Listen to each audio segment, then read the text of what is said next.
What's up, world? It's the one and only Pop DBICD Primetime Capper. I'm feeling good. I'm feeling great. And I hope you are feeling the same. And man, oh man, it is time for talking tickets. Talking tickets. I know that usually you guys are ready you guys are really ready for Primetime Angles Live, but this is pretty much the segment that I do at the final portion of the show and everything like that. So you guys already know. And I'm doing a special Saturday edition because we do have a lot of great things going on today. We got the big Plant Benavidez pay-per-view going on tonight. Also, we have the Elite Eight opening up tonight as well too. We got the East Regional Final and we got the West Regional Final. East is going to be at Madison Square Garden. The West will be over at the T-Mobile Arena in Las Vegas. And then we also have boxing bets for you tonight as well too. And I also have the NBA Super High Five. So let's go ahead and jump into the preview for Benavidez Plant. David Benavidez is called the Mexican Monster, and Caleb Sweet Hands Plant is another very, very prime elite super middleweight here in the 168 division. Benavidez, the former WBC champion, two times actually. And then you have Plant, the former IBF champion. Now Benavidez lost his belts one time on a substance abuse case, and then another one when he couldn't make weight. So pretty much David Benavidez could still be a champion, a WBC champ, but right now Canelo's holding on to his belt. But at the moment, he is the WBC interim champion, from what I know. And then you have Caleb Plant, a guy who's been a very intriguing story. He's a guy that a lot of people always kind of wrote off, and then all of a sudden they had to respect where he was coming from after he beat Usteki, the former IBF champion, who actually beat one of the Durrell brothers for that title. And everybody should remember the famous punch after the fight where Usteki was punched by Durrell's uncle. So pretty much, that was probably the most memorable part of that guy's career, other than getting beat by Caleb Plant. Reason why I'm so heavy on this is because that was one of the first fights that I was able to be a part of as kind of like the inside behind the scenes and things like that. And if you guys ever look at my Instagram, I did walk out with Usteki. So I'm very uniformed about that night. That was a night that was literally like a movie. And Caleb Plant, I knew from that point on, was a superstar type boxer. That fight was on FS1, and then later on, they would when they had these deals with Fox, Caleb Plant was able to fight on Fox multiple times. David Benavidez fought on a Fox pay-per-view as well, but actually two Fox pay-per-views. So there's a reasoning in these guys being on this heavyweight, having a pay-per-view card, because both have been on pay-per-view a ton. We know that Caleb was on pay-per-view as the co-feature for the Deontay Wilder card. So, you have a lot of things working out in the right direction for both these guys. And yes, the fight does somewhat warrant a pay-per-view, but at the same time, there is not a title on the line. So this could have been a great Saturday night championship fight on Showtime, regular TV. But with the type of magnitude and the type of demand that this fight had over the last 4 years, it's right where it needs to be on pay-per-view. And with no fights being in Vegas until right now, because literally the first fight of the year in Vegas got postponed, which was in January. So now this is the first fight. So that's a lot of hype coming into the fight. And this is a month out from, which is the super fight between Ryan Garcia and Tank Davis. So pretty much when I look at this fight, you have David Benavidez, the guy that is coming for the knockout. He's not coming for decisions. He's not coming for any of that stuff. What David Benavidez wants to do is he wants to wreck Caleb Plant. And he's been very adamant about that over the last few years. And I just really think that he may be getting a little bit ahead of himself, a little overzealous, because Caleb Plant is a guy that has a lot of experience, and he's a guy that's a great ring general as well too. And I think that watching Benavidez over the years, he's always had problems with slick boxers. Now Durrell was a little bit too old for him at the time when they fought, but I said that if he would have fought Durrell about 5 years before that, it was an even fight, and Durrell possibly wins that fight. But David Benavidez is an absolute monster. He's elite. I know that I probably have some of his fans watching this right now. You don't know what you're talking about. No, I do know what I'm talking about. I know Dave personally. He's actually a good guy, good friend of mine. I have his number in my phone as well too. And David Benavidez is a very, very aggressive person because the way that his training is. They want to make sure that that there will be some killers out here, and they really do put in a lot of work on the power emphasis. Now, I truly do feel that his ring IQ can get a little bit better. It's not as good as Caleb Plant's, but since he's so powerful, he doesn't really need to worry about that, right? Because he can just get guys out of there. But that mentality might be what gets you beat tonight. So I think that he needs to be slow, nice and steady, pick his shots, and be accurate. Just don't waste punches because Caleb's not going to waste punches, so he can't waste punches. So, do I see a big punch output coming from both sides? Not really, because I think that both guys really want to go ahead and figure out the timing of each other early in the fight. So the first 5 rounds might be some rounds that you see a little bit of coasting in on both sides, in my opinion. But I think as the fight picks up and they start figuring things out, that's when we start getting a firefight. And honestly, a lot of people feel like this fight isn't going to end be with a decision. Me, on the other hand, when people start getting way too overzealous and way too over anticipating of the knockout doesn't happen. So I feel like this fight will wind up actually going the distance. But if there's going to be a person that wins by knockout, most likely it's going to be David Benavidez. And if the person who wins by decision, it most likely will be Caleb Plant, in my opinion, because I don't think that David Benavidez is going to win enough rounds here if we go the distance, because he's going to be chasing a lot tonight, and that's something that really he has to not do. Really, he needs to try to make. Really, he needs to try to set traps for Caleb Plant. I've never seen him be set up traps for guys. I always see him go right after his kill. So with that, I truly do feel like this is going to be a real chess match tonight, and whoever wants to be the smarter man is going to be the winner. And the smarter man has to fight the fight that is best for them. They can't fight a fight that the fans want them to fight. They can't fight a fight that their trainer has overtrained them for. At the end of the day, it doesn't matter what people say and what people know. This is going to be the answer to what everybody's been speculating about for the last 3 years. So this fight is something that we're all getting real excited for.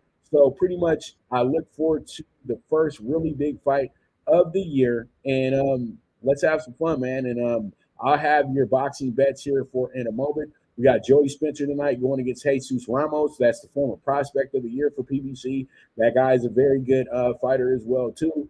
And then you also have the battle of two that recently lost in Chris Colbert and Rayo Valenzuela. But usually you don't get two guys like this fighting on a pay-per-view card after losses. But these guys kind of mean a lot to the promoters, so that's why they have them in this position today. So that's what it is. And then also I have some bets for a fight that's going to be on ESPN between the ladies, and that's going to be between Super Bad Sensei and against Emily Ruppercut or something of that nature. So pretty much that's going to be a very, very fun bout tonight over in Fresno. And I got some tricky bets for you guys tonight because I'm hearing some little inside grumblings about what's going on with Super Bad. So there it is. We'll have boxing bets for you in a moment, but let's go ahead and jump into this right here. This is going to be the Elite Eight starting today. I'm gonna do a show tomorrow too, y'all. Don't worry about it. We're gonna talk about the Elite Eight again. We're gonna talk about the second half of the Elite Eight tomorrow. We're gonna talk about today's bets, though. That's what we're focused on. Today's bets. All right. So pretty much, what do we have here? We have FAU 34-3 coming into this one. Really 33-3. I'm sorry about that. Let me fix that for you guys. But they're 33-3 coming into this game. And you have K-State, who's coming into the game 25-9. Now, K-State is the slight favorite today, and this pretty much tells me that they think that this is a 50-50 game. In reality, if I was the odds maker for this game, I would have had K-State as a 5.5-point favorite. Reason being is because K-State has played against way better, and they played against really way better in this tournament as well too. Yeah, Tennessee was a tough ask, but I think that K-State would have had a good would have been able to beat those guys as well too. Come on, everybody beats FDU. FDU had a miracle day. FDU had the greatest day of their life. Purdue had the worst day of their life. I think that also, K-State beats Memphis as well too. So let's just keep it real. I love the FAU story. We all love the FAU story, but they didn't have to go through the toughest road to get to where they're at. Pretty much point blank. The best team they've played in this group was Tennessee. Yes, let's keep it real. But Tennessee was always a vulnerable team. We know that. So pretty much FAU today, this feels like it's the final stop for this team. But if they were to win this game, it would be absolutely incredible. You put it up there with VCU, Butler, and George Mason when they made their trips to the Final Four a decade ago. You know what I mean? And that was absolutely tremendous when that occurred. But that was a push where mid-majors really came out and showed that they can compete with the big boys. And I think that we're all aware of how good mid-majors are. But as I always keep telling you guys, the Conference USA is not your regular mid-major conference. At one point, the Conference USA was considered a power conference. And I don't want to get too far into the story. You guys can Google it. You guys can Wikipedia it. But some of the top teams in college basketball of all time played in Conference USA. You had a Cincinnati team that literally went damn near undefeated, won a national championship, Kenyon Martin. That was a Conference USA team, okay? Dwayne Wade, when he played at Marquette, they were in the Conference USA, okay? Also, you had Louisville, who was always a team of merit in that conference and was always had street cred, all that good stuff. And literally, there was Memphis with Calipari. Calipari literally did the whole run in the Conference USA when he coached Memphis. So at that point in time, Memphis was seen as a top team, and they helped 5-6 other teams get into the tournament with them yearly. So I'm just trying to give you guys the real history of the Conference USA. This isn't one of those conferences like the Sun Belt or the Southern Conference. They actually play against the Power Six frequently. So pretty much FAU was prepared for this moment. So don't call them a Cinderella at the end of the day. This team won 33 games. All right. They went on a 20-game winning streak as well, too. So you had to respect Florida Atlantic as a contender, not as a Cinderella today. And I know K-State has gotten the memo. They got a great coach in Jerome Tang. He's a guy that knows how to keep his guys loose and keep his guys focused on the task at hand. But he's a true players coach as well too. He understands the mentality of players. He understands the body language of players, and he just really is good at what he does as a leader of men. And I think that a lot of people need to recognize that right now, because he is just absolutely overachieved here. Nobody expected Kansas State to even be this far. People had Kansas State losing to Montana State. They definitely didn't have them getting past Kentucky, because we all were very impressed with Kentucky when they won their game. Even myself, you know what I mean? And but the thing is, though, I knew Kansas State was always a tricky team. And I knew that they were one of the more dangerous teams when I saw their first 6 games of the year and the way that they went about their business in these games. They absolutely ran teams off the court when they played in a conference tournament to start the year, and that was just absolutely, to me, incredible. But then they lost to Butler. Butler, that seemed like a pretty bad loss when they lost to Butler. You know what I mean? And, Butler beat them on a Monday night. Butler was a really bad team, but, that was a part of the Big East, Big 12 little challenge that they had. And it seemed like the Big East home teams had a little bit of an advantage. But when you look at their schedule, they beat 3 ranked teams in a row to start their Big 12 playoff. Then they lose to TCU. Then they get a good win over Kansas. Then they lost to Iowa. Then they lost back-to-backs to ranked teams in Kansas and Texas. Then they got a great win over TCU to even up that series for the year. And then they came back around, won their last 4 out of 5, and beat 2 ranked teams in that process. So this team is ready for the moment. And by playing in the Big 12, it gives them a competitive edge because they're playing against some of the best teams in the nation, period, point blank. Literally, at one point, they had 6 teams in the top 15. And at one point, nobody wants to talk about this, but Kansas State was the number 3 team in the nation. Yeah, and they were the number 1 team in the Big 12 for almost a month. So this shouldn't surprise anybody. It really shouldn't. Texas is getting a lot of the accolades because Texas is Texas. But if we really go down and bust down who was better throughout the season, you would say that probably Kansas State was the better team throughout the season in conference play. Let's just keep it real. I paid attention to every single situation in college basketball since the tip off of the season. So I know exactly what's going on with these teams, and I followed every single game, every single week that was going on in this conference because the Big 12 intrigued me. And so I know how good Kansas State is. And when you have 2 guys that just are so in tune with each other, and Noel and Johnson, everybody's going crazy about that highlight that they did and everything like that. But at the end of the day, that's just a sample size of what they've been doing with each other all season. And this team really does take after their coach. They're not going to take it seriously. That's okay. We're going to make them take it seriously by the time we get to 000. And that's the mentality that I've came to really love about this Kansas State team. And I think that Kansas State today is going to have the greatest day in school history. To be honest with you, I truly do feel like this team is going to be absolutely tough to beat. So with that, let's go ahead and let's mark it on down the board. I think giving Kansas State is a 1.5. That's just giving a lot of respect to FAU, and they didn't want to overplay it. They didn't want to give anybody the idea that that they're smarter than them right now. You know what I mean? Odds makers really didn't know how to put this because what they said was, we feel like both these teams really didn't belong here, and we don't know how this game is going to wind up. But in reality, though, if you've been watching the college basketball season, this should be Kansas State by double digits. Let's just keep it real. But it's going to be a great game, and either or, whoever wins the game, they'll probably have a lot of the nation rooting for them moving forward because everybody loves what they consider an underdog. But to me, you'll never hear me call these 2 teams underdogs.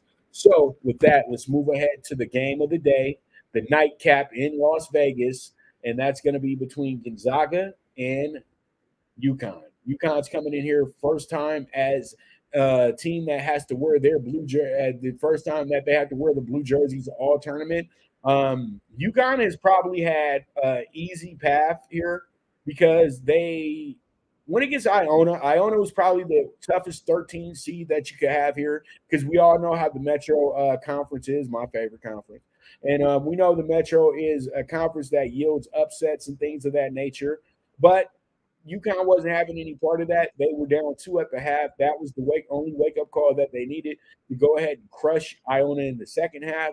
So that worked out pretty good for UConn. That gave them probably the toughest test of them all. And then St. Mary's was giving them a little bit of a tough time there in the second round game. But then once again, they got a 1-point lead at the end of the half. And then they just literally took over that game and absolutely crushed St. Mary's in that second half. Now, when it came down to playing Arkansas, they went to Arkansas's neck early and they absolutely knocked them out literally 5 minutes into the game. I felt that, when I saw the way that UConn approached that game, they approached that game like it was the national championship. And they knew that they had a team that could have quit early in the game if they get on them quickly. And that's exactly what happened. And so pretty much Arkansas's upperclassmen had no answers for this UConn bunch that just really doesn't care about what you think about their experience, what you think about their head coach's resume. They don't care. They know who they are. They're the UConn Huskies, and the UConn Huskies have won 5 national championships in 25 years. That's absolutely incredible. Well, 4, I think, actually. 4 is it 4 national championships, but they're looking for a 5th in 25 years. And They say blue blood this, blue blood that, but UConn is just, hey, we're just a little school up north. So pretty much, UConn is playing to the bill. But I think that UConn could be a little overhyped today because they are going against a team with a lot of experience in Gonzaga. And let's just keep it real. Drew Timme is probably the best player left in the tournament. He had to get 36 against UCLA just to beat them by 3. Okay, UCLA is absolutely crushes Gonzaga if Drew Timme doesn't play in that game because they only had they had 3 double-digit scores, and other than that, they had another person score 8 points. They only had 4 people scoring that game. So UCLA did shut down pretty much their whole unit except for those 4 players. So pretty much Gonzaga is getting a lot of love today as a +2.5 because they got street cred. And as I said right now, they have the best player in the tournament left over. Drew Timme is a tournament legend now. He has 10, 20-point games or better, and he's going to always be somebody that they talk about. He's probably the greatest Gonzaga Bulldog to play in the tournament ever. So pretty much today, this is a day to where this team can go ahead and make history. They can go ahead and get back to a second Final Four here in the last 6, 7 years. So they're pretty much they're trying to relive that feat that almost got them a national championship years ago as well too. But when it all is said and done, I think what we do here is we truly go ahead and we understand that this UConn team is special. They're very special. But this Gonzaga team is no longer a Cinderella. They're no longer, they're just a great mid-major team. Gonzaga is right there with the elite of the elites, even though they have no national championships and 1 Final Four appearance and 1 national championship appearance. It doesn't really matter at the end of the day. This team has proven themselves that they can be right there with anybody. But I think that today they're going to have to get a lot more than just Drew Timme. If they can get Julian Strouder to be the superstar that they recruited, just like he was the other night when he hit that heartbreaking shot for UCLA, versus UCLA, man, I just can't get over the fact that they didn't press. They didn't press. You know what I mean? Did they learn anything from Villanova, UNC? But at the end of the day, it's okay because winning in college basketball is really, really tough. And I keep telling you guys that. So pretty much with that, I'm going to go ahead and I'm going to say this. We'll go ahead and we'll do the I feel like UConn will win this game, and they'll win this game by 5 or better. And I really, truly do think that defense is going to be at an absolute premium today. This isn't going to be this isn't going to be a Gonzaga game where they can just put together 12 points in 30 seconds and feel like that, that they can get comfortable. No, no, no, no, no. They're going to really have to go ahead and show UConn that they have the veterans here that can keep up with this very deep UConn unit, this very long UConn unit, and this very focused UConn unit. So there it is. There it is. Let's see how it goes. Let's see how it shakes out. We move forward from there. All right, let's go ahead and get into our boxing bets for today. And the boxing bets that I have for you guys right now is going to be this. We have ourselves some really, really fun fights and everything like that going on tonight. And that's why I told you guys, I gave you guys the 4 that we're going to be dealing with tonight. So up first, let's go ahead and jump into this one right here. This is going to be the Strider Ruppershett fight. This one is going to be on ESPN Plus. I know you guys are asking, why am I not throwing something in on that main event? I don't really care for Ramirez and Kami. I kind of think that's a bad bet because we know that everything is leaning towards Ramirez because it's a hometown fight for Ramirez and everything like that. And they kind of use Kami as a gatekeeper. But I would say this, if you want to bet the fight, I would say bet the under on that fight because it's probably not going to go the distance. But Estrada and Ruppershett, you know what? Cynthia is missed weight. And when a fighter misses weight and they spend a lot of time kibitzing on social media and things like that, and everybody in the world's always telling them how great they are and how good they are. I think sometimes it might go to your head, and I don't think that she took this fight as seriously as she should have. And I think great champions always take every fight very seriously. So I think that she's in for a great surprise tonight because a lot of these promoters don't like this at all. People they call this being pretty unprofessional. So she's gonna have to pay a fine as well too.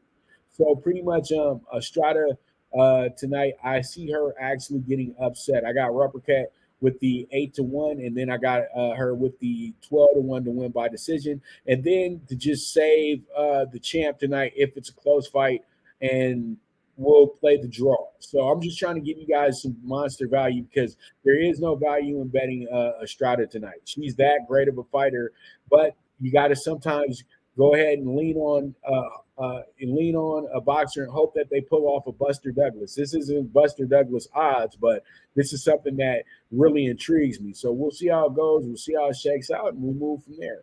All right, so let's go ahead and get into Colbert Valenzuela. This is going to be the second to this fight is going to be 2 fights before the main event at MGM tonight on Showtime pay-per-view. Colbert, I feel like he wins this fight tonight. I think that Raul Valenzuela is a really good fighter, but I think that they're rushing him a little bit too much. The guy that he just lost to, D. Los Santos, was a very, very good boxer who had a unfortunate loss. But he came back around and he absolutely sparked Raul Valenzuela, who was really ill prepared for that fight. And they had this idea that he was all the way, he was ready. He's a champion. He's just like David, young and ready for the world. But the thing is, though, people have to understand that 135 is the toughest division in boxing.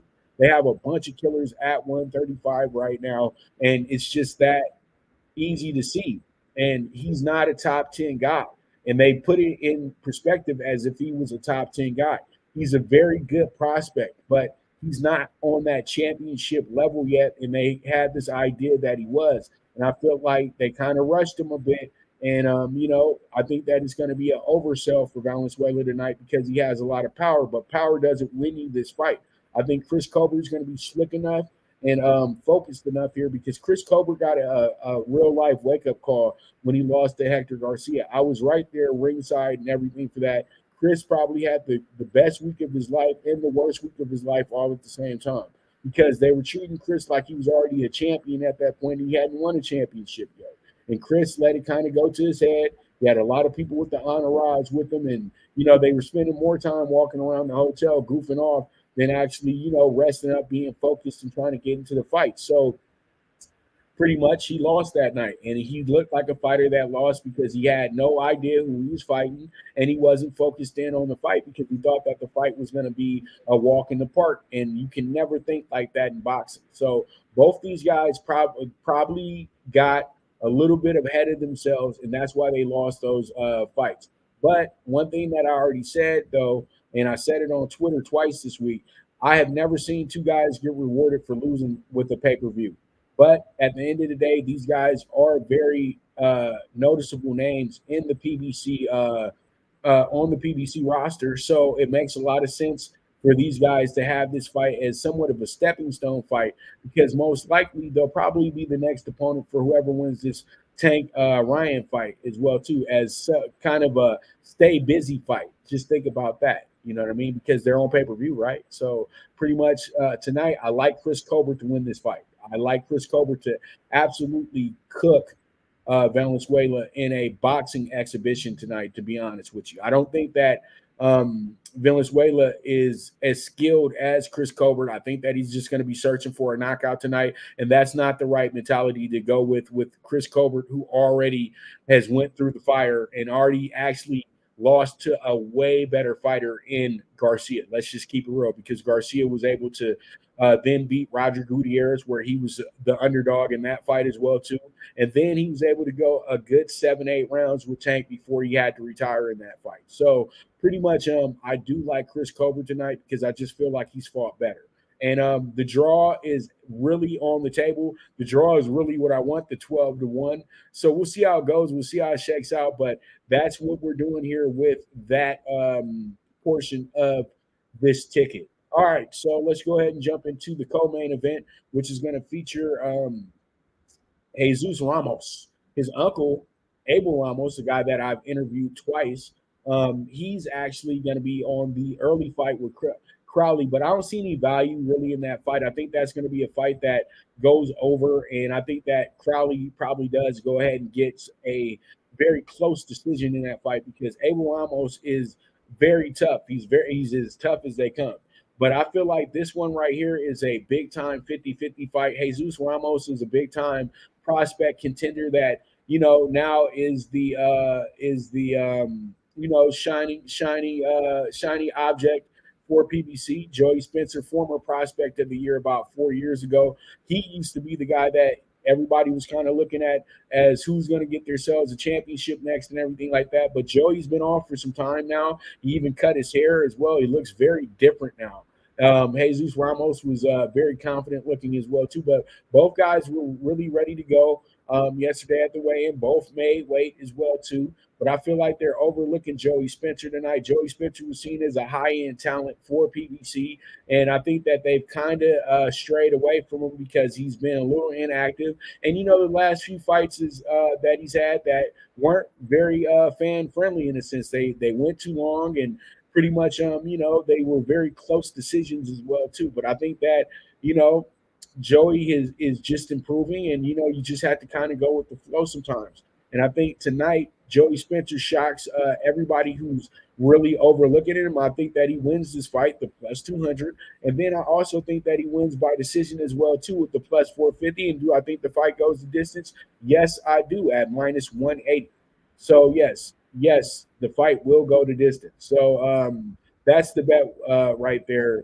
The minus 180, will the fight go the distance? And I think that we're going to get ourselves 12 rounds, and I think that will go to Joey Spencer right there. Now, if it's a knockout, things of that nature, now it turns back into a 50-50 fight that leans a little bit more towards Jesus Ramirez, who does bring that one-punch power. But Joey Spencer has one-punch power as well, too. So we'll see how it goes. We'll see how it shakes out. But those are my bets for Ramos versus Spencer. Then we go ahead and get to the enchilada, the big enchilada of them all, and that's going to be Plant Benavidez on Showtime pay-per-view. As I said before, Caleb Plant to me is the one with the experience. David Benavidez is the one that put the butts in the seats for this fight. This is an absolute rivalry right here. We got two guys that absolutely can't stand each other. They are damn near ready to kill each other at this point.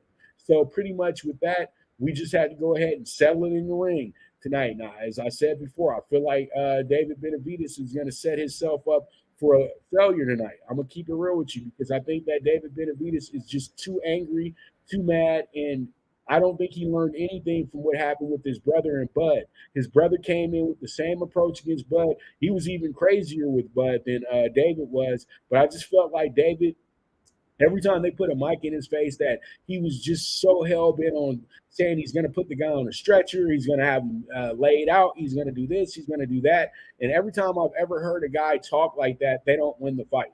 So pretty much I'm not saying that he can't knock Caleb Plant out, and I'm really banking on the fact that there will probably be a moment in time where he has Caleb really hurt in this fight as well, too.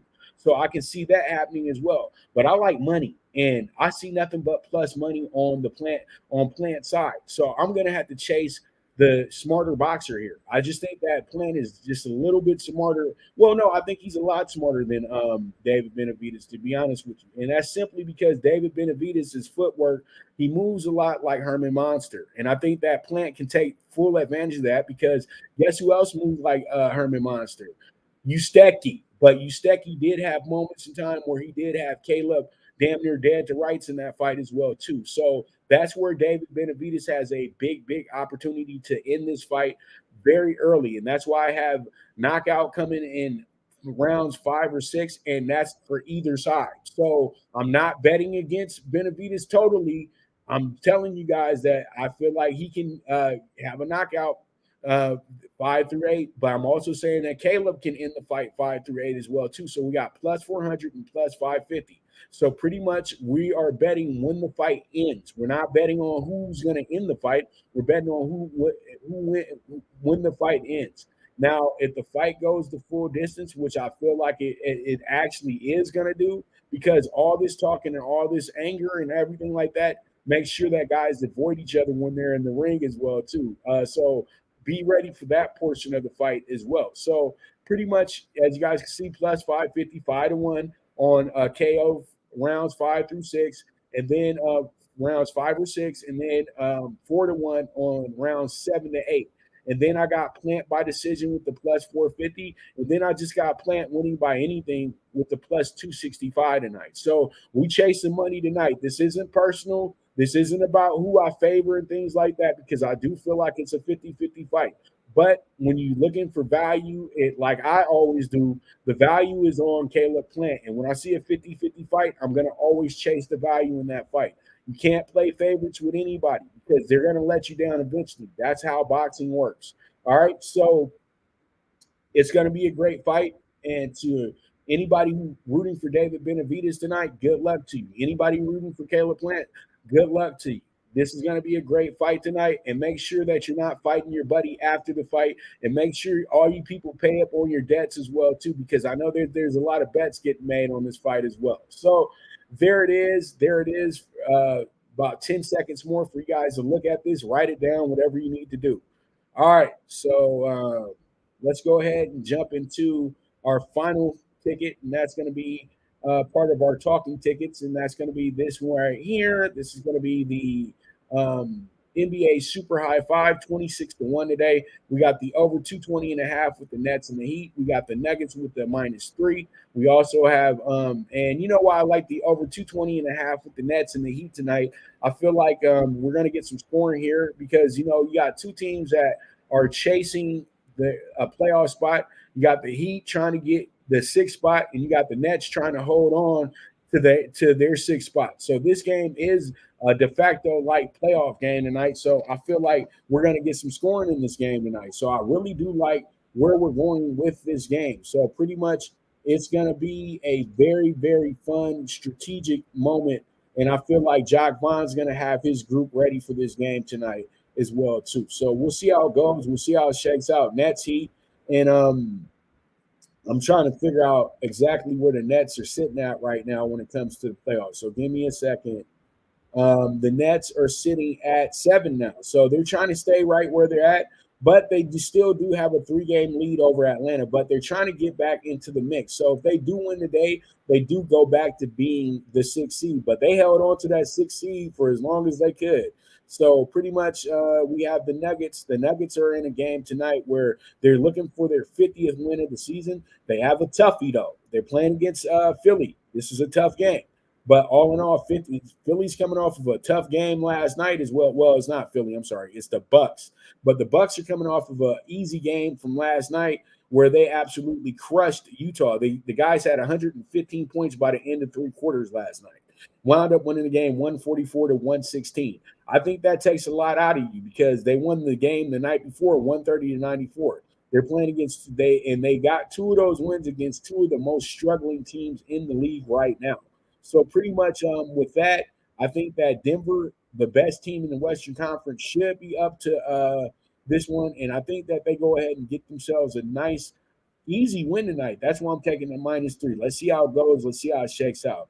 Then we got the 76ers tonight. The 76ers are playing against the Suns. The Suns fresh off of a loss last night to Sacramento, which is crazy because Sacramento actually lost to Aaron Fox last night.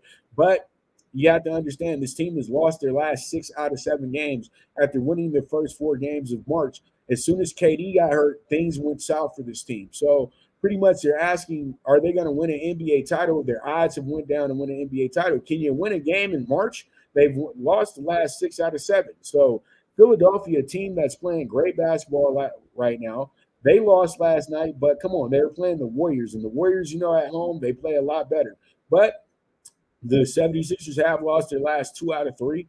But, this is a 4-game homestand. They're 1-1 right now. And I think that they have the advantage here. I think that they figure out a way to go ahead and get a good win over this Phoenix team that's absolutely struggling right now. You just lost last night. You lost the last 6 out of 7 games. Now you got to go ahead and play a team that already beat you by 12 points back in November. I think that we can trust the 76ers tonight with the +105.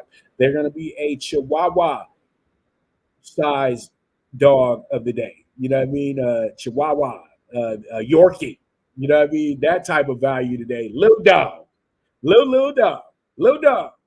So, that's what we have there. All right, and then we have the Jazz and the Kings tonight. Jazz once again probably will have every starter out again. Kings probably will be without De'Aaron Fox because as the season keeps going further and further, we all know that Sacramento is going to clinch a playoff spot. They're getting close to clinching a playoff spot. They pretty much made it to where they're going to probably run away with the Pacific Division now. They have a 5.5 game lead over the Clippers, a 6 game lead over the Suns and Golden State, and they also have a 7.5 game lead over the Lakers and the season series over the Lakers as well.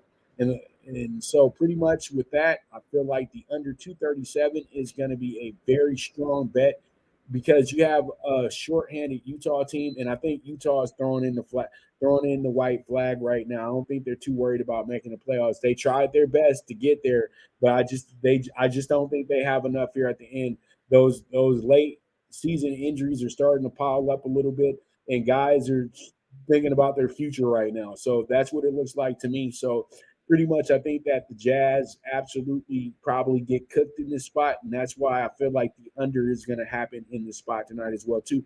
But they could get a monster upset here as well. Now we got the Clippers and the Pelicans. The Pelicans actually have had their way against the Clippers the last few years. Let's just keep it real. We know that the Clippers have done well against them this year, but New Orleans, all in all, though, the last few years have really, really been a frustrating situation for the Clipper team. And I think that when you get this game tonight, you got the Pelicans who are very desperate on getting into the playoffs right now, super desperate to get into the playoffs right now. And Zion seems to be on the way back from what we're seeing here. So I think that they have that working out in that regard. But I think still you have to understand that, they really do like playing the Clippers. Last time they played the Clippers, they beat them by 21. And this was back on the day before Christmas. The day before Halloween, I'm sorry. And then I'm trying to look up how many times they played the Clippers this year. But I got one time of playing the Clippers this year, and then I see what we've done here in March. But they've struggled against the Lakers. The Lakers have won 3 out of 4 against them. So the Clippers, it looks like they're only playing the Clippers 3 times this year. So they got another game with the Clippers tonight, and then they have a home game on the 1st against the Clippers. But I think the Pelicans are the more desperate team, and it seems like every time the Clippers take 2 steps forward, they take 3 steps back. And I think this is the type of game tonight where they're going to wind up either losing or the game is going to be very close. But I'd rather take the insurance tonight on the Pelicans. You can take the dog if you want to, but this is how I'm going to play it tonight. And I feel good about this one. So we have ourselves a 26-1 ticket tonight. Let's see how it goes. Let's see how it shakes out. And that's going to be our NBA Super High Five for today. And that's going to be a wrap on Talking Tickets as well, too. And I know I went a little bit longer than I wanted to, but hey, you know what? I had a lot to talk about, and we got a lot of time before we get to these games as well. So if you guys are watching the replay, which is the replay, or if you're watching it live, make sure that you guys retweet or share the show immediately so we can get the views up, baby, as I always like to say. So I want to thank you guys once again for tuning in. You guys are the absolute best. And this is Talking Tickets with your boy, the one and only Pop DBICD, Primetime Kappa. And I am gone.